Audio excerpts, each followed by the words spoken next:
ఏది అయినా ట్రై చెయ్యి ఆచి చికెన్ మసాలా. ఆచి చికెన్ మసాలా. సుప్రీంకోర్టు కీలక తీర్పు వెలువరించింది. నిందితుడు సిద్ధార్థరెడ్డి లొంగిపోవాలని సుప్రీంకోర్టు ఆదేశించింది. లొంగిపోయేందుకు సిద్ధార్థరెడ్డికి సుప్రీంకోర్టు 4 వారాల సమయం ఇచ్చింది. తెలంగాణ హైకోర్టు ఖరారు చేసిన శిక్షను సుప్రీం ధర్మాసనం సమర్థించింది.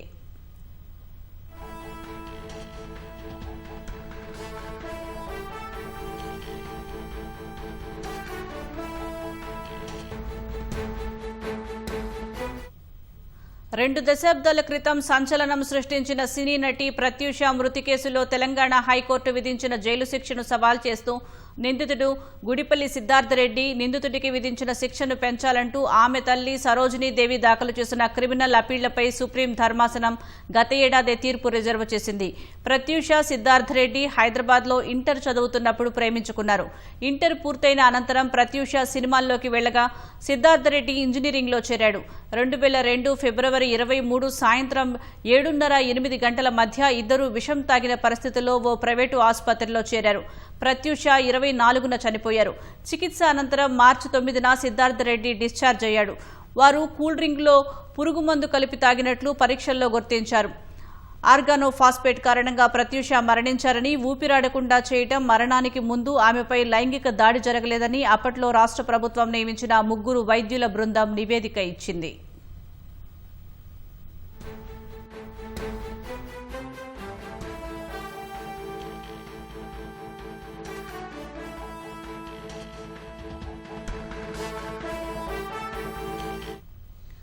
వైద్యుల నివేదిక ఆధారంగా దర్యాప్తు జరిపిన సిబిఐ నిందితుడిపై ఆత్మహత్యకు పురికొల్పటం, ఆత్మహత్యకు యత్నించడం వంటి సెక్షన్ల కింద ఛార్జిషీట్ దాఖలు చేసింది. నిందితుడు సిద్ధార్థరెడ్డికి హైదరాబాద్ మెట్రోపాలిటన్ సెషన్స్ జడ్జి 5 ఏళ్ల కఠిన కారాగార శిక్ష, 5,000 జరిమానా విధిస్తూ 2004 ఫిబ్రవరి 23న తీర్పు చెప్పారు.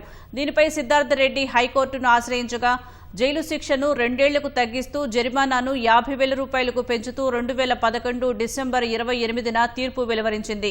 దీనిపై సిద్ధార్థరెడ్డి, సరోజినీదేవి 2012లో సుప్రీంకోర్టులో అప్పీళ్లు దాఖలు చేశారు. ప్రత్యూషను ఆత్మహత్య చేసుకునేలా ఉసిగొల్పినందున సెక్షన్ 302 కింద శిక్ష విధించాలని, సాధ్యం కాకపోతే సెక్షన్ 306 కింద గరిష్ట శిక్ష విధించాలని సిబిఐ వాదించింది. మృతురాలు, నిందితుడు ఇద్దరూ కలిసి పురుగుమందు తీసుకున్నందువల్ల ఆత్మహత్యకు ఉసిగొల్పాడన్న అంశం ఉత్పన్నం కాదని నిందితుడి తరపు న్యాయవాదులు వాదించారు. ఇరువైపులా వాదనలు విన్న సుప్రీంకోర్టు తెలంగాణ హైకోర్టు ఖరారు చేసిన శిక్షను సమర్థించింది. నిందితుడు సిద్ధార్థరెడ్డి పిటిషన్ను కొట్టివేసింది. 4 వారాల్లోగా లొంగిపోవాలని సిద్ధార్థరెడ్డిని ఆదేశించింది.